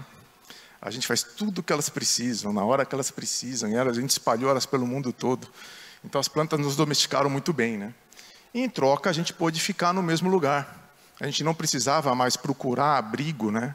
Procurar proteção das intempéries, procurar proteção dos animais selvagens, procurar abrigo para sobreviver em cavernas. A gente podia construir o nosso próprio abrigo. Então, pela primeira vez em 1,8 milhões de anos, né, a gente pôde pensar a respeito. O que tem importância nesse abrigo? O que eu vou priorizar? Qual vai ser a proteção que esse abrigo vai me proteger, né, vai me proporcionar? De intempéries, de animais, eu vou colocar uma janela para ter luz e também não ter nenhum animal selvagem que vai entrar e me pegar. Então, ali começa, na verdade, o que é o assunto que a gente está lidando hoje, né? Ali começa você ter uma atitude positiva e propositiva a respeito do ambiente construído. Como é a casa que eu moro? E eu construo essa casa baseada em valores. Quais são os valores que eu quero agregar nessa moradia? Aqui eu trouxe até um pouco, como esse é um evento de... A Denise está ali, né? De térmico. É um evento maravilhoso, onde é a primeira vez que eu vejo que a gente pode... Números acústicos é um evento que tem só acústico, né? Poder encontrar o pessoal da térmica, poder encontrar o pessoal da lumínica aqui, porque esse é um edifício residencial, né? O edifício Vitra. Então, tem gente que acha que o vidro resolve o problema e tem gente que acha que isso é uma abominação do conforto ambiental no Brasil. Então, eu trouxe realmente mais para botar uma pimenta aí, porque eu sei que isso é um assunto bem polêmico. Também existe a questão, por exemplo, em Hong Kong. A habitação em Hong Kong ela precisa ser densa, precisa ser verticalizada, né? Isso aqui é um exemplo de uma habitação que a gente encontra lá em Hong Kong. E é totalmente oposto do que a gente costuma fazer no Brasil, né? O Brasil é espalhado, né? O Brasil tem terrenos, e aí a gente, por incrível que pareça, isso é muito comum ainda se fazer no Brasil. A gente ter empreendimentos residenciais que são horizontais, né? Então, todas essas demandas, a maneira que a gente constrói as nossas casas, ela é muito influenciada pelos valores que você quer agregar a esse local. E aí, o que a gente precisa nessas casas, né? O que tem valor. Aqui eu trouxe 2 exemplos que são os mais fáceis da gente entender, né? Um piso de mármore super exótico, polido avalanche, 2 centímetros, 1,30 por 90, custa R$ 973,28, né? Então, se você quiser saber se isso tem valor, você vai na loja, você olha, você pisa, você instala, você chacoalha o mármore para ver se é resistente, né? Você enxerga o valor, você vê o preço e você avalia se vai comprar ou não. Do lado, uma torneira de cozinha gourmet, misturador monocomando quente e fria por R$ 265. Na última vez que eu apresentei esses slides, me perguntaram onde que estava, porque estava muito bom o preço, eles queriam comprar essa torneira. Muito fácil você entender. R$ 263, eu sei quanto eu demoro para ganhar isso, eu consigo na loja ver se eu quero, se eu não quero, e o valor está muito fácil de definir. Agora, quanto vale uma noite de sono? E mais ainda, quanto vale todas as noites de sono dos próximos 30 anos? Né? Acho que todo mundo na hora só vai pensar nisso na hora que vai assinar o financiamento. 30 anos, né? Às vezes um casamento para durar 30 anos é difícil, né, Milton? Imagina. Com financiamento você casa com a sua casa por 30 anos. Né? Quanto vale você ter um espaço na sua casa que você possa estudar? Quanto vale na sua casa um espaço que você possa trabalhar? Com certeza esse valor mudou depois da pandemia. Porque muito pouca gente trabalhava em casa antes da pandemia. Hoje, praticamente, todos têm uma extensão do seu local de trabalho dentro de casa. Quanto vale isso? Qual o valor dessas coisas? É muito difícil dizer. É muito mais difícil do que a torneira e o mármore. Porque eles são valores intangíveis, né? Mas todos nós, quando paramos e prestamos atenção, a gente fala, nossa, realmente é importante. Dormir é importante. Quem aqui não estava num call ali do Google e começou, o vizinho, uma discussão, o cara ligou a música, passou o caminhão da pamonha, e você está lá tentando fazer a sua reunião, não é? Então, o valor dessas coisas é intangível e se revela e é diferente para cada um de nós. Não é? Então, o que a gente faz? Uma das saídas ao desempenho, né? Desempenho é bom, né? Porque você consegue metrificar. Mas e o conforto? Essa foi a discussão que eu tive ontem com o Lamberts. A gente, com a norma de desempenho, caminhou muito bem até a questão de enquadrar o desempenho, classificar, ter descritores. Mas e o conforto, né? Eu vou falar isso, cenas dos próximos capítulos, lá pelo slide final, a gente vai ter uma discussão a respeito disso, do conforto. E aqui o nosso Brasil varonil, a gente tem aqui a NBR 15575 em 2013. Fez 10 anos de idade. Tem gente que acha que é muito, e eu acho que ainda é muito pouco. 10 anos, a nossa norma ainda é um bebê. Está ainda ali aprendendo a dar os primeiros passos, né? Tem estados no Brasil que ainda aplicam muito pouco a norma de desempenho. Né? A gente vê isso pelo nosso trabalho diário. Tem estados que já está, é praticamente norma, assim, realmente todo mundo fazer, e tem estados que a gente nunca vê. Então, o que essa norma traz? Como aqui é um evento que tem gente que às vezes não está tão familiarizado, eu vou passar rapidamente. A norma de desempenho ela não traz critérios prescritivos, como uma receita de bolo aqui da Dona Vilma, aqui, chocolate, fermento, cozinha por meia hora, não é isso. Ela traz desempenhos, ela traz objetivos a serem atingidos que você pode, inclusive, pensar na sua própria maneira de atingir esses objetivos. Então, eles são critérios, requisitos e critérios que são verificáveis. Isso faz toda a diferença, né? A partir do momento que você tem um critério que você pode projetar e verificar depois, você pode pensar, e se eu fizer de outra maneira? Né? E se aquela parede que hoje é de gesso, eu fizer de drywall, se eu fizer de bloco cerâmico, se você fizer de bloco de concreto, se você fizer com bloco de um material que ainda não existe, né? Então, isso estimula a criatividade do mercado, da indústria, para inovar, trazer novas soluções que sejam mais baratas, mais eficientes e mais, com manutenção melhor. A manutenção também é um aspecto muito importante, como eu disse, né? O casamento com a sua casa dura ali, dependendo do quanto você tem de dinheiro, 30 anos. Então, é muito importante saber quanto essa casa vai durar. Aqui eu trouxe tem gente que acha que a norma de desempenho, não fez tanta diferença. Eu me lembro, eu vivi toda essa transição, muitos de nós viveu essa transição, e alguns aqui não, que são os mais jovens, né? Eu, quando me formei arquiteto, a especificação de janela que a gente tinha era isso. Alumínio de correr, 2 folhas, as dimensões e a cor branca. Isso era uma especificação de uma janela, que ia no memorial descritivo da construtora. Do lado ali você vê uma especificação que eu tirei de um catálogo alemão.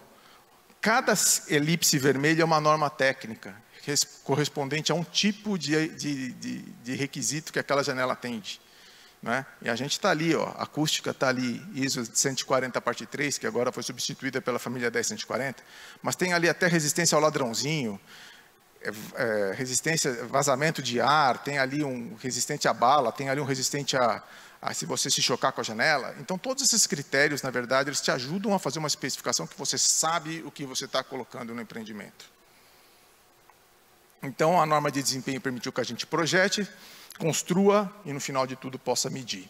Então, ela foi uma mudança completa de paradigma que a gente tinha na construção civil no Brasil. E até o Juan, toda hora a gente conversa, ele fala que na Espanha o tempo inteiro é um quebra-pau dos arquitetos com os acústicos, né, Juan? Os arquitetos, eles acham que os acústicos se metem demais na vida do projetista, e os acústicos querem impor alguma coisa, então é sempre aquela luta. E essa última revisão que teve na norma, eu senti realmente um amadurecimento do mercado muito grande, onde a gente teve uma participação bem ampla de mercado, de academia e de todas as áreas, realmente, né? Então, realmente, foi muito, o mercado amadureceu muito. Em termos de norma, o que ela avalia? Uma das coisas é o ruído de impacto, né, que é o ruído gerado diretamente na estrutura. Rapidamente é o LLNTW, eu não vou entrar muito a fundo nisso. A gente tem critérios para dormitórios e dormitórios quando você tem algum uso coletivo em cima. Ali são 3 níveis de atendimento, o vermelhinho é o mínimo, ele é obrigatório. E a gente tem 2 níveis complementares que vão em anexos informativos, que é o intermediário e o superior. Aqui como que faz isso, né? Como que mede o ruído de impacto? Essa semana mesmo tinha um cara com uma bolona de aço jogando lá e queria com a bolinha de aço. Eu falei, não, peraí. Existe um método padronizado. É essa máquina, né? Que tem 5 martelos que caem repetidamente. E você martela em cima e mede embaixo. Basicamente é isso. Ruído aéreo, ruído gerado no ar. Também mesma coisa. Tem para cozinhas e salas tem um critério mais leve. Eu estou fazendo um resumo bem rápido para vocês, tá? E dormitórios é um critério um pouco mais rigoroso. Como que faz? É muito mais complexo para calcular. Como vocês podem ver do lado esquerdo, tem muitas transmissões que a gente calcula através daquela norma ISO 12354. Mas a medição é relativamente simples. Você gera o som em cima, um som 100 dB com uma fonte dodecaédrica, mede em cima, mede embaixo e processa os dados. A mesma coisa você faz para a fachada, com a diferença que você tem ali um ambiente externo. Então, você tem que medir a 2 metros da fachada para pegar uma referência de quanto está sendo incidindo ali na fachada, mede dentro e faz a diferença. Então, esses são os principais critérios da norma de desempenho que a gente tem hoje. A gente também tem critérios informativos para equipamentos, né? No caso, são um ruído equivalente e uma coisa interessante que não tem nos outros requisitos é que a gente tem um nível máximo. Por que isso? Isso é para proteger o sono. Você imagina que tem um equipamento, um elevador, que dá um estalo, né? Esse estalo, na hora que você faz a medição do nível equivalente ao longo do tempo, pode se diluir. Mas o seu corpo não vai entender essa diluição. Ele vai acordar com aquele estalo. E se você acordar toda noite, porque você tem um vizinho que tem hábitos noturnos, e sempre acontece, né? A famosa lei de Murphy, sempre você vai ter um vizinho que tem hábitos diferentes dos seus. Então, você vai acordar para cada vez que o elevador passar por ali. Piscinas, isso aqui é algo que está ainda não só no Brasil, no mundo inteiro. Ninguém sabe direito como medir. Como você coloca uma tap machine dentro da água, né? A gente já tem uma bola que a gente joga, daí a gente já pensou até jogar o Mitsu também na água, para ver o barulho que faz o Mitsu na água. E é muito difícil avaliar, porque o que acontece? O ruído que incomoda é justamente o ruído das pessoas mergulhando. né? E cada pessoa mergulha do jeito, tem criança que gosta de mergulhar bomba, tem gente que mergulha bonitinho de ponta. Como você padroniza isso? Isso é um grande problema que ainda está sem solução, não só no Brasil, mas no mundo todo. E a questão dos pesos, tanto que a norma de desempenho tem uma exceção nas áreas de peso, que ela não traz avaliação, porque é muito diferente, e mesmo no mundo inteiro também não existe consenso a respeito de como avaliar e medir isso. Saiu esse ano um manual da Associação de Consultores da Inglaterra para avaliar isso, que é, acho que talvez o estado da arte hoje que a gente tem nisso, e mesmo assim ainda a gente precisa avaliar no Brasil se tem alguma validade. Foi criado um grupo de trabalho na Proacústica, a gente vai emitir um boletim técnico ainda esse ano com tudo que a gente tem a esse respeito. Vamos lá. De 2013 para cá, desde que a norma entrou em vigor, o que aconteceu? Melhorou o padrão construtivo? Com certeza. Uma coisa que a gente observou, vários sistemas que eram muito ruins desapareceram. Principalmente aquela tem umas janelinhas que diminuíram muito, aquela janelinha de 3 folhas que São Paulo adora, que só tem aqui. Segurança jurídica, por quê? Porque quando você tem o critério, você consegue medir e saber se está dentro ou está fora. Então, regras claras é bom para todo mundo, para quem compra, para quem vende, para quem constrói. Conscientização. Eu trouxe aqui um evento que a gente fez, o Lamberts está ali, ele veio aqui ontem, um revival do Lamberts. A gente fez eventos no Instituto de Engenharia para divulgar a revisão da norma, mas não só esse evento, milhares de eventos que aconteceram no país para divulgar a norma, para ter conscientização, ter um curso. Eu e o Juan demos um curso por muitos anos, né, Juan, de norma de desempenho. Acho que chegamos a dar 20 edições desse curso, muitos realmente foi um curso que fez bastante sucesso. Então, a conscientização a respeito da norma realmente foi muito grande pelo país. Desenvolvimento de materiais, as janelas, gente, realmente era uma tristeza, né? E hoje você vê que os fabricantes evoluíram bastante, boa parte deles já tem caracterização dos seus materiais, inclusive esse é um selo que está na norma de janelas, né? que traz ali a caracterização que a gente precisa para fazer os cálculos acústicos. Teve uma inovação dos pisos flutuantes, que a gente percebeu lá em 2014, e a Proacústica fez um manual, ali do lado tem um detalhe de como fazer um piso flutuante numa área molhada. Isso também foi uma inovação muito importante para o setor, que é uma decorrência da norma de desempenho. Novos laboratórios, aqui uma imagem... O laboratório de acústica é um negócio, não sei se muitos aqui talvez não sejam familiarizados, é um negócio que ocupa espaço, é caro, é difícil de manter. Porque olha ali, para o ruído de impacto, você tem que erguer a câmera com a ponte rolante e colocar em cima da outra câmera, né? O pórtico, aquilo que vocês estão vendo ali, vermelho, é um pórtico que você pega a ponte rolante e coloca. Então, temos um laboratório como esse na Unicinos, lá no Sul, que foi construído após a norma de desempenho. Também agora o MMC Lab construiu um laboratório no Rio Grande do Sul também. E, para minha surpresa, a Firjan, no Rio de Janeiro, acabou de finalizar também um laboratório desse tipo. E a gente já tem também o tradicional IPT aqui em São Paulo. Interlab. A gente tinha muito poucos laboratórios que mediam antes da norma de desempenho. O primeiro Interlab que a gente fez foi o Juan que trouxe toda a técnica, que ele era o responsável dos Interlabs na Ecor, então foi uma grande sorte para a gente ter o Juan aqui quando ele chegou em 2000, junto com a norma de desempenho, veio no pacote e veio o Juan junto, e nunca mais voltou para a Espanha. Veio fazer um evento da Proacústica, né? A gente convidou o Juan para fazer um evento da Proacústica aqui, ele se apaixonou pelo país e está aí, ó, dando palestra hoje aqui no evento. Então, o primeiro Interlab foi organizado pelo Juan, e a gente teve 6, né, Juan, laboratórios, 6 ou 7 laboratórios, 8, no máximo 8, e o último que a gente fez ano passado tinha 30 laboratórios, né? Então, amadureceu o mercado. Em relação à revisão, eu não vou me alongar, o principal item revisado foi realmente a questão da classificação de fachadas, que era a grande falha da acústica da norma de desempenho quando ela foi lançada. Então, a gente fez um manual da Proacústica justamente para corrigir esse problema em 2016, se eu não me engano, e o manual foi amplamente utilizado pelo Brasil e ele acabou sendo incorporado na norma de desempenho na revisão que a gente fez em 2021. Eu tinha até comentado com a Lucinha, eu ia fazer um pouco um papel de mãe de Iná, a respeito do futuro, quais seriam os próximos passos, o que vai acontecer daqui para frente, né? E aqui eu vou retomar aquele assunto que eu tinha prometido a respeito do conforto, né? Esses valores que a gente usa de desempenho são bons? Né? Será que são bons? Será que são ruins? Esse aqui é um estudo, esse aqui está na norma dinamarquesa, e essa tabela foi baseada num estudo que eles fizeram de resposta subjetiva ao desempenho que tem nas 6 classes que eles têm lá na Dinamarca. E você vê que na classe A, As pessoas avaliaram, mais de 90% avaliaram o desempenho acústico como bom ou muito bom, e ninguém avaliou como ruim. Então, me parece uma classe A muito adequada, né?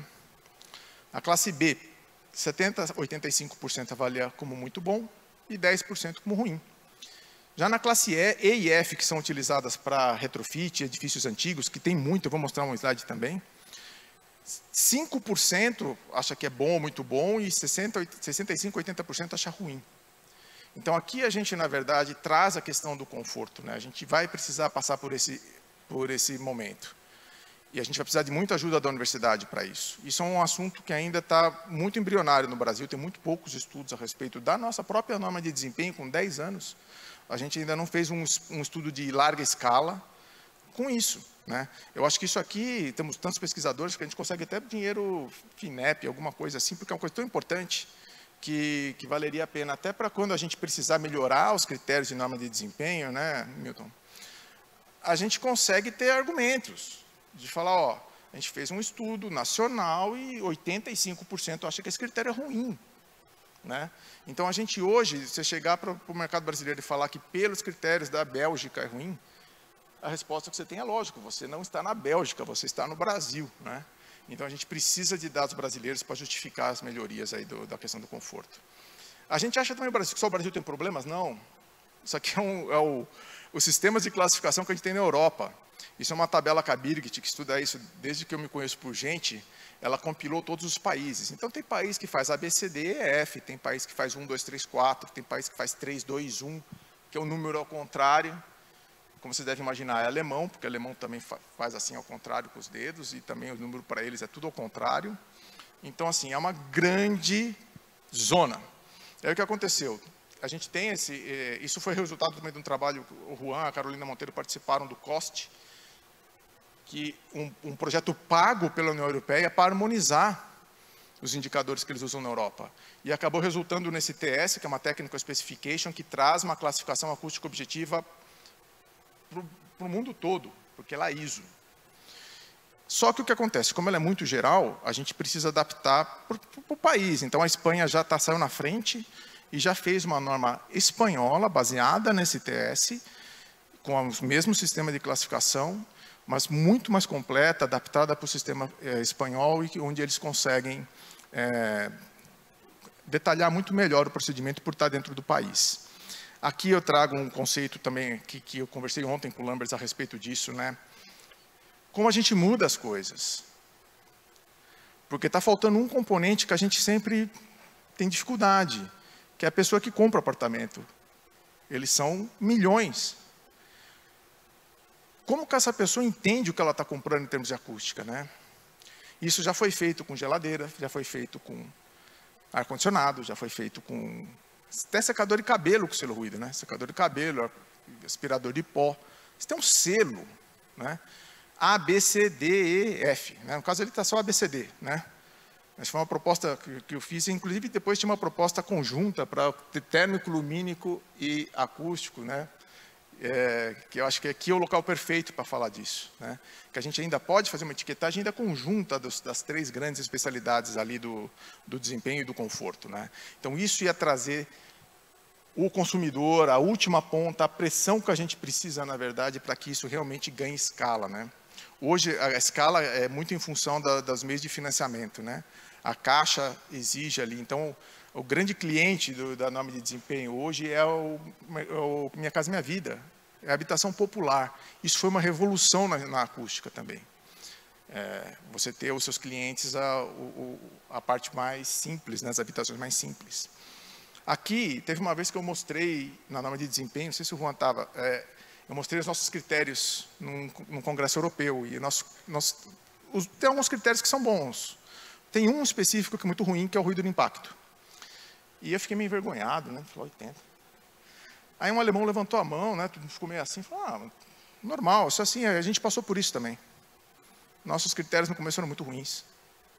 Então eu trouxe para vocês aqui também um dado da Birgit, que eles começaram na década de 60, aquele X que vocês estão vendo ali, ó, antes de 1960 não tinha lei, não tinha norma de desempenho lá. Então a partir de 1960 eles começaram a ter cultura de desempenho. Eles fazem isso há 63 anos, né?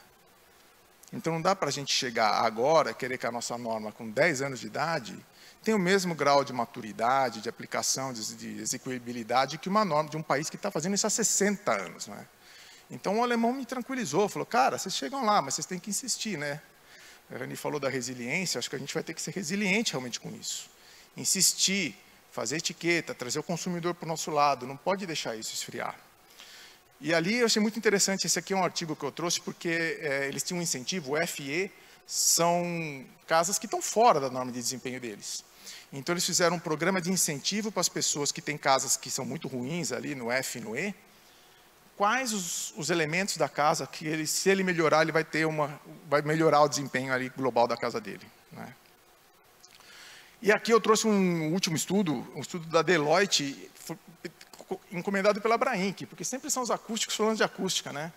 Então eu falei, vou trazer um estudo de quem, assim, não tem nada a ver com acústica. A Brainc que pesquisou isso. E foi a Deloitte que fez o estudo. Eles queriam saber o comportamento do consumidor de imóveis em 2040. Quem vai estar comprando imóveis daqui a 17 anos, né? Na época era 20 anos, né? Era 2019 esse estudo. Então eles fizeram várias coisas, quem quiser busca no site da Brainc, esse é um estudo interessantíssimo a respeito, até que o corretor de imóveis na cabeça deles não vai mais existir, eles vão comprar tudo pela internet. Mas eles querem que a informação esteja na internet. E eles fizeram um ranking de importância de 24 itens. Olha lá, 5º lugar, região com pouco barulho. O pessoal acha que as pessoas não se preocupam, né, com a acústica. 5º lugar, à frente de acesso às principais vias da cidade, à frente de proximidade de escola, proximidade do hospital, proximidade do centro da cidade, proximidade de ponto de ônibus. Então, vocês veem que a importância, na verdade, que isso aqui é uma pesquisa que não teve financiamento de nenhum acústico. Isso foi espontâneo das pessoas que responderam essa pergunta.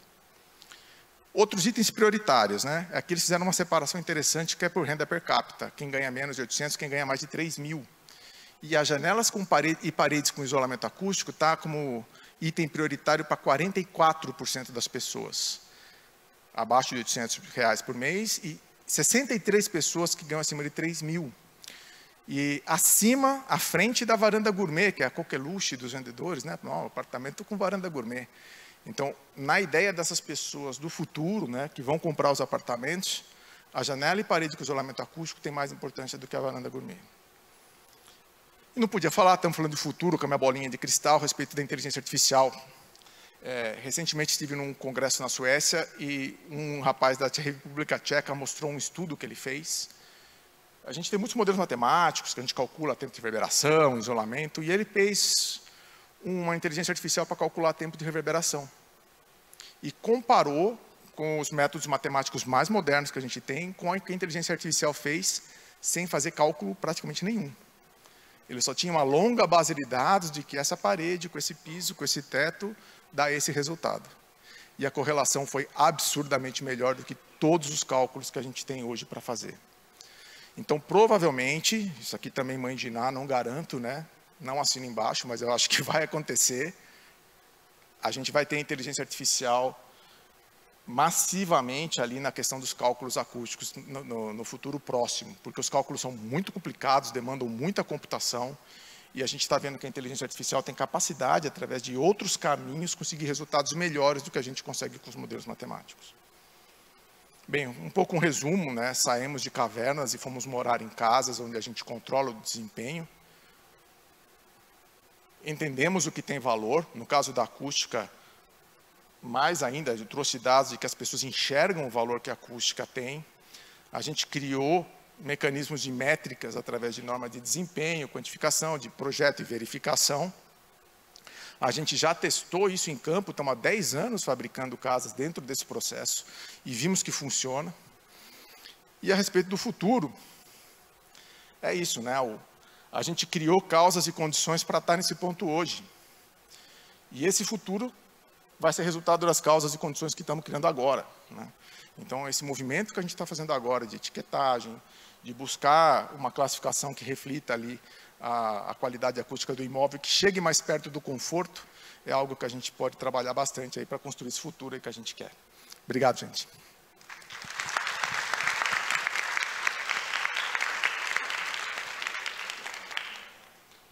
Bom, pessoal, como vocês podem ver e ouvir, né, a gente está aqui com o top, né, do pessoal da área de acústica, né.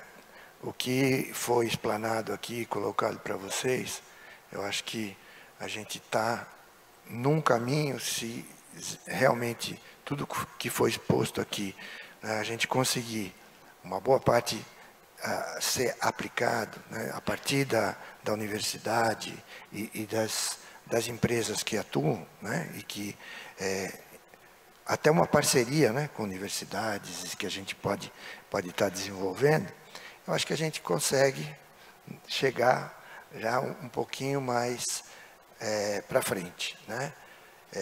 E uma coisa que eu gosto sempre de lembrar aos alunos, resumidamente, que o ouvido não tem pálpebra, tá? O olho a gente fecha, mas o ouvido não.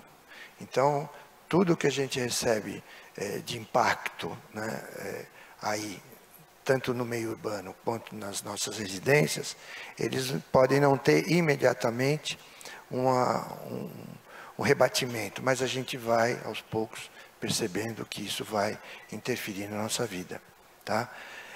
Eu abriria agora, não sei se vocês querem complementar alguma coisa.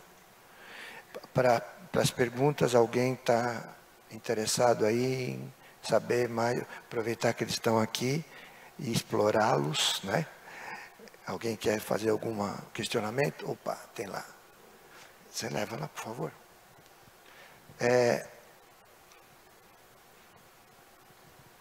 Por favor, identifique-se, que eu sei quem é, mas seria bom.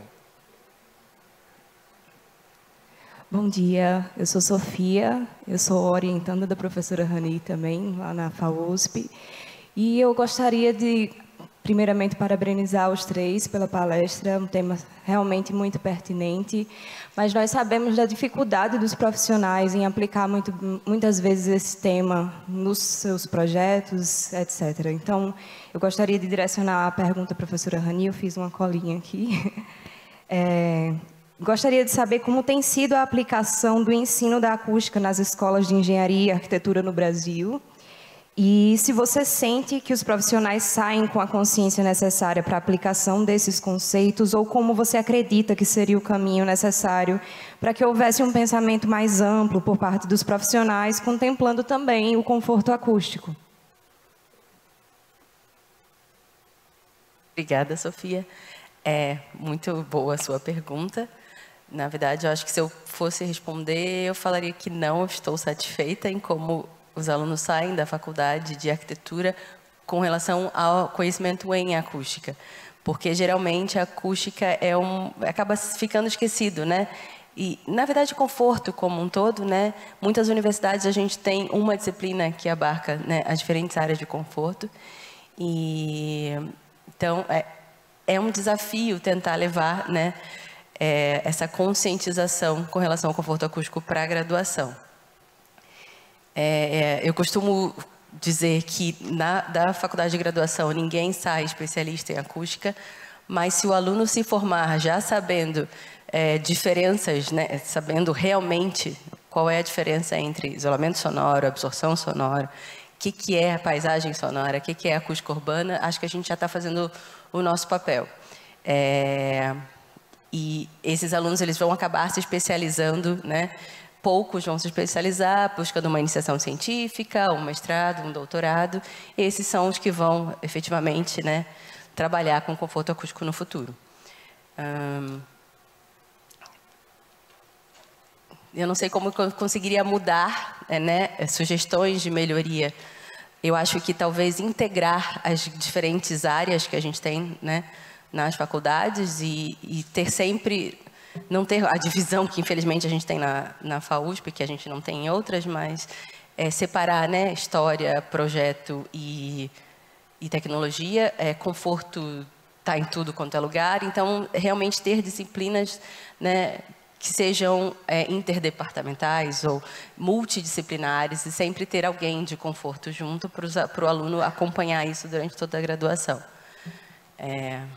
Acho que é isso. Quer complementar? Sim, não, simplesmente assim, por uma coisa que veio na minha cabeça, né? Eu acho que quando eu saí da Espanha lá por 2011, acho que tinha quase uns 15 cursos de engenharia acústica entre universidades públicas e privadas, né? Com quase 40 milhões de pessoas que tem na Espanha, e no Brasil com 200 e poucos só tem um. Então isso, quem sabe se o Mackenzie, né, não se anima a fazer um curso de engenharia acústica aqui em São Paulo, né? Acho que eu posso complementar também que realmente, né, no Brasil a gente só tem um curso e os profissionais que estão atuando, eles são das mais diversas áreas, né? Então, vai desde a arquitetura e urbanismo até a engenharia civil, engenharia mecânica, física e tudo mais. Então, essa especialização, ela realmente não vem da graduação, ela vem um pouco depois, né? O que é uma pena. Mais alguma pergunta, por favor? Bom dia a todos. Professora Estela Mares, da Unicamp, uma certa veterana na acústica. E vou aproveitar a carona, uma pergunta para o Juan e uma pergunta para o Marcos. Para o Juan, como que você vê, por exemplo, no caso do mapa de São Paulo, onde você faz estudos pilotos e depois você tem que juntar isso. Então, assim, como que você imagina que vão ser usados vários softwares, ou como é que você faz essa integração, já que ele vai ser meio jack-stripador, né? Um pedacinho, cada pedacinho. E para o Marcos, em especial, a pergunta que não quer calar, a gente está lá desde 2008, com a primeira versão da norma de desempenho, né? Melhoramos, passamos por uma revisão agora em 2021, mas a pergunta que não quer calar, como é que fica o ruído de impacto com 80?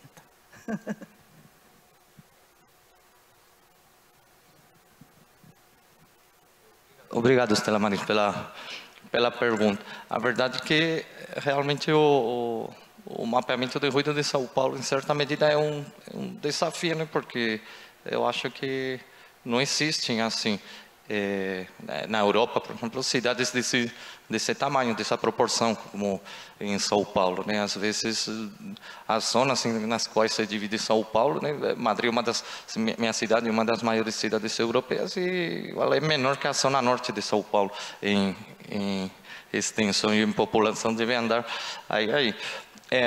Fora isso, também, eu acho que os dados que a gente precisa, aqui estão provavelmente menos estruturados. Então, isso que eu falei de que 90% do trabalho é ir atrás dos dados, pode ser um pouco uma dificuldade a mais aqui também.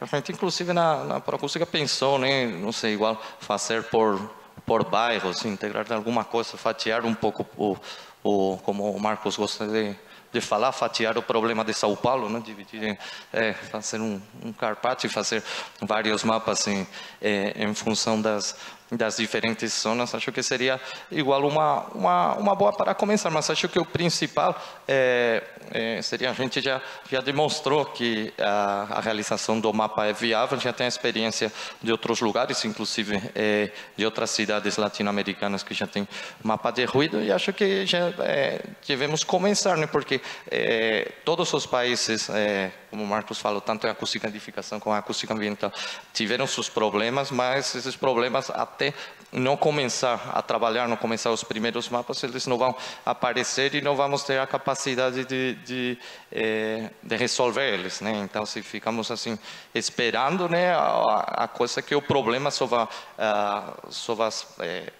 virar maior, né? Porque o mapa de ruído implica que o resto das ações urbanísticas já se façam com uma perspectiva também do ambiente acústico, né? Então, todo na Europa que você faz qualquer ação urbanística, qualquer viaduto, qualquer desdobramento de rodovia, etc., você já tem que colocar no mapa de ruído para ver se vai incidir ou não, e ele já tem que nascer com as medidas mitigadoras integradas para não causar um prejuízo, ou inclusive projetos que não vão para frente precisamente pelo impacto acústico que eles têm. Então, essa falta de mapa de ruído que faz que as coisas vão evoluindo dessas formas mais desorganizada desde o ponto de vista acústico e o problema cada vez vire maior, né?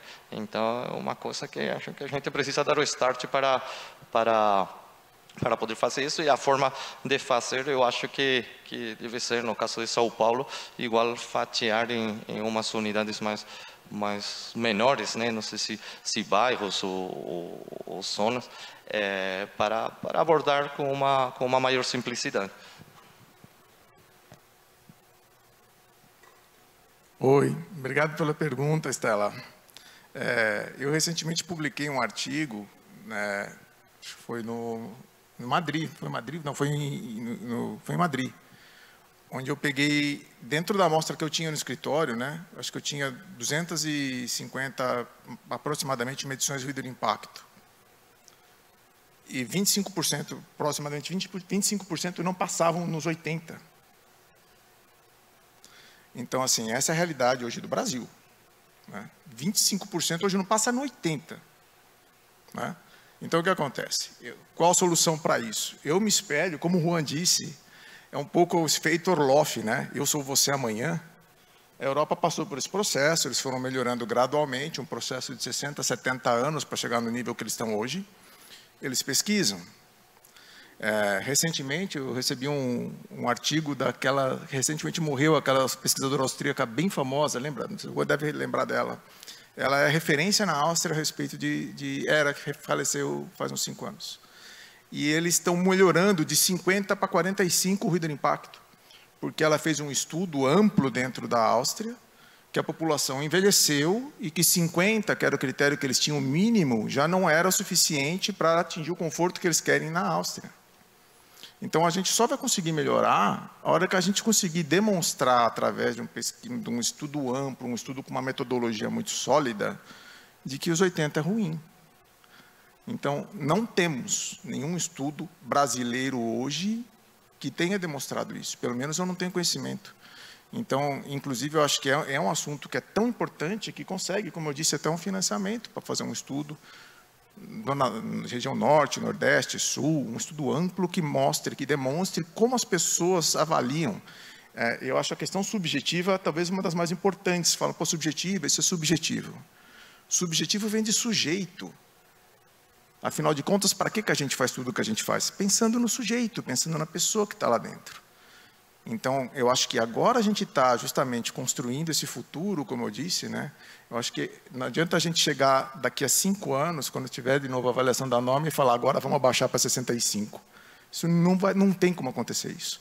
Isso tem que ser feito agora, os estudos têm que começar agora, tem que conversar com a rede de fabricação, né, com os fabricantes.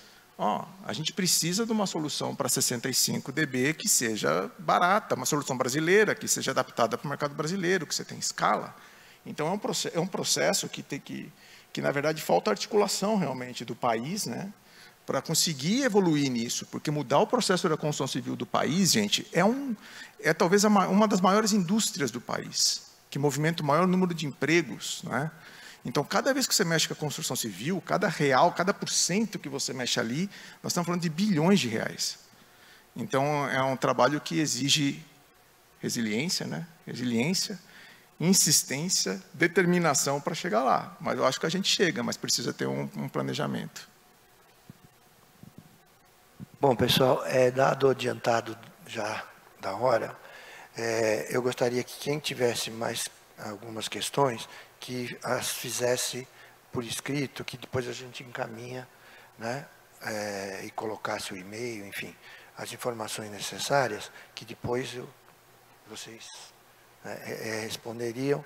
Eu queria agradecer a todos eles, vocês viram que valeu muito a pena, né, a gente está ouvindo essas figuras expoentes na área da acústica, tá? E agradecer também à plateia, no sentido de terem ficado até essa hora, e a gente vai ter agora mais um painel, e por enquanto a gente encerra por aqui a acústica, mas vem o próximo painel. Muito obrigado.